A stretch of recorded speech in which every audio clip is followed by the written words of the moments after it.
Vamos ahora con una segunda ronda de intervenciones con el arquitecto Ander Guayasamín. Por favor, 10 minutos. Perdone que les corte públicamente, pero no puedo hacerlo de otra manera. Disculpa el auditorio, estoy tratando de mantener los tiempos con precisión.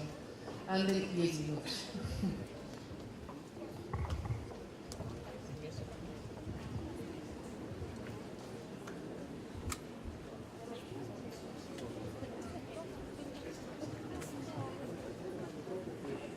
Simplemente para informarles que se va a proceder a recoger las hojitas con las preguntas que se han formulado para que vayan conociendo ya los panelistas. Bien. De las intervenciones anteriores yo me he visto en la necesidad, obviamente, de cambiar el guión y me parece importante, por un lado, tomarle la palabra al alcalde cuando nos abre este espacio de diálogo, de debate ciudadano, de fortalecimiento de democracia, y en eso el Colegio de Arquitectos se compromete a que podamos abrir 20 foros, si es necesario, hacia adelante, en los cuales tratemos los principales problemas de la ciudad en este proceso que se avecina. Y todavía tenemos un tiempo en la gestión, entonces asumimos ese compromiso y le tomamos la palabra. Luego, en el mismo ámbito, me parece importante que recalquemos el tema de independencia. Como Colegio de Arquitectos, nosotros nos debemos no solamente al gremio, sino que obviamente tenemos una posición, diría yo, profesional, crítica, responsable y hasta autorizada respecto de los temas urbano-arquitectónicos. Y en esa línea quiero resaltar que desde el año 2008, en que se inicia la anterior administración del arquitecto Alberto Andino, aquí presente, el Colegio de Arquitectos de Pichincha lo que ha hecho es sobrevivir y obviamente potenciarse en base a sus proyectos, a sus iniciativas, entre las cuales se destaca la Bienal de Arquitectura de Quito, que el año pasado, el mes de noviembre, convocó a 3.600 personas en el Coliseo Rumiñahui e invitó a más de 60 expositores internacionales como una demostración de que sí es posible hacer una gestión proactiva a pesar de la crisis económica y de las, yo diría, de las deficiencias en esos ámbitos. Sobre esa base, creo que sin duda es fundamental que esa independencia se mantenga y se fortalezca, porque creemos que sin duda cuando nosotros asumimos estos retos, tenemos que hacerlo desde esta visión que propicie, yo diría, el diálogo, el debate y el consenso, que nos parece sustantivos para poder ir avanzando en la construcción de estos sueños y de estas utopías que en muchos casos compartimos y son comunes. Igualmente le tomo la palabra al ministro Pedro Jaramillo cuando hablaba de esos 3 propósitos al final de su exposición. En cuanto a las intervenciones del centro histórico, hablaba de buscar calidad de vida, de generar un modelo de gestión adecuado y obviamente del fortalecimiento de los temas culturales patrimoniales. Me parece que en los 3 ámbitos, de hecho, en un caso deberíamos, sin duda, eso nos acerca al tema de la priorización de las intervenciones en el ámbito de lo social, de lo residencial. Nos plantea a la necesidad de estructurar un modelo de gestión participativa y a la necesidad de auspiciar y promover emprendimientos que obviamente fortalezcan a la población que reside en el centro histórico particularmente.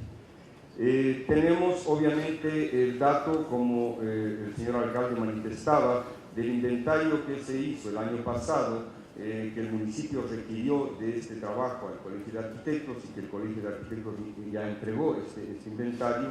Aparecen sin duda algunos datos preocupantes que todavía no han sido tabulados, pero consideramos que al menos hemos podido detectar que existen cerca de 250 unidades habitacionales en este inventario que obviamente están en muy mal estado y que requieren de una intervención urgente. Esto porque además estamos frente, ¿no es cierto?, a temas que tienen que ver con seguridad humana, que tienen que ver con riesgos, porque Quito es una ciudad sísmica, es una ciudad que además tiene temporadas de lluvias que son intensas y que obviamente en la construcción histórica patrimonial los efectos son mucho más, yo diría, desastrosos. En esa línea igualmente me parece importante que si nosotros planteamos que, y creo que eso es absolutamente pertinente, si el centro histórico en su momento fue el lugar de habitación y empoderamiento de la burguesía de esta ciudad y posiblemente del país, creo que la perspectiva no debe ser la misma. O sea, obviamente en eso coincidimos y que me parece sustantivo que tengamos claramente un norte de esa naturaleza para poder dirimir el quehacer hacia adelante. Me permito, en todo caso, creo que es importante recuperar, y esto por una experiencia que me parece mucho más cercana. Cuando el señor alcalde al final de su intervención hablaba de que queremos un centro vivo, un centro contemporáneo, policultural, polifuncional, en donde tengamos multiplicidad de usos y de sectores sociales, en donde las actividades académicas, culturales se develen, se potencien. Yo soy habitante de Guápulo desde hace más de 20 y pico de años, 23 años. Y creo que Guápulo es un espacio patrimonial igualmente, que es parte de la administración de la zona centro, que tiene en parangón con el centro histórico algunos elementos que pueden ser ejemplificadores. Estoy hablando que sufre de los mismos problemas. Por ejemplo, este tráfico de paso.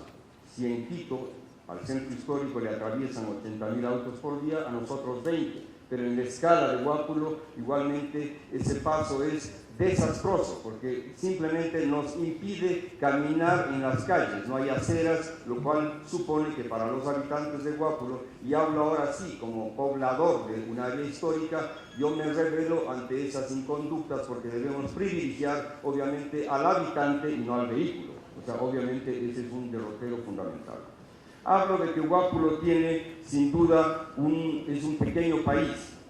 ¿Y por qué es un pequeño país? Porque la estructura piramidal, social, de clases, económica, también se devela ahí de la misma manera. Es decir, tenemos una masa mayoritaria pobre, ¿no es cierto?, una clase media pequeña y unos sectores, digamos, elitarios que son mucho más reducidos. Tenemos inclusive la presencia de 3 residencias de embajadores, de las cuales una ya no está en uso, pero prevalece la de España y la del Reino Unido. Y entonces, en esa línea, ¿nosotros qué tenemos? Y esto es grato porque es un ejemplo muy cercano que nos permite diseñar una política mucho más amplia. Cuando uno sale de la casa en Guápulo, se encuentra con la vecina a quien conoce y valora el hecho de que en el barrio existe el señor que es el sastre y más allá el carpintero o el cerrajero, etcétera, cosas que deben darse en esa multiplicidad de usos. Tenemos inclusive instalaciones industriales que dan trabajo a los propios habitantes del barrio de Guápulo. Entonces, me parece que estamos frente a una realidad en otra escala que debe ser necesariamente tomada en cuenta, porque sin duda esas yo diría, políticas que pretenden convertir en usos exclusivos y elitarios residenciales, barrios que se cercan a sí mismos, que ponen perros, vallas, guardias, cámaras, etcétera, eso no es construir ciudad. Creo que estamos, ¿no es cierto?, en un momento en el cual es importante romper ese tipo de barreras que son físicas y que son también económicas, porque la interacción social es la única posibilidad de conocernos. Yo creo que en la vida, quien no conoce no ama, establece diferencias porque lo diverso hasta le asusta. Entonces creo que en el caso del centro tenemos que ir a una especie de reconocimiento de lo que somos, en nuestros usos, en nuestra manera de ser, en nuestras costumbres. Y en eso yo valoro sustantivamente, diría, la cultura de nuestro pueblo, la identidad de nuestro pueblo, y creo que hay la necesidad de hacer una reafirmación de nosotros mismos. Creo que sin duda estamos frente a lo que yo llamaría una oportunidad. La coyuntura en este momento nos plantea sin duda el reto. Si el gobierno nacional y el gobierno local han tomado la determinación de poner en primer orden las intervenciones en el centro histórico, creo que nosotros como Colegio de Arquitectos estamos sin duda en la línea de apoyar esa iniciativa, pero que esta iniciativa se decante en proyectos y en emprendimientos que sin duda deberían fijarse, obviamente, procedimientos y competencias, porque la ciudad tiene una larga historia de entidades, entre ellas el propio municipio, la Comisión de Áreas Históricas, tenemos el Instituto Nacional de Patrimonio Cultural, etcétera, etcétera, que son organismos que tienen la competencia y tienen además la autoridad y están legalmente constituidos para actuar sobre este tipo de intervenciones. Entonces, creo que nosotros como arquitectos que hemos sido, digamos, actores concretos de intervenciones en áreas históricas y si hemos tenido que cumplir con estos requisitos, los estudios, los antecedentes, etcétera, es lo mismo que exigimos ahora para la política gubernamental y la política local. Esa es en definitiva mi planteamiento.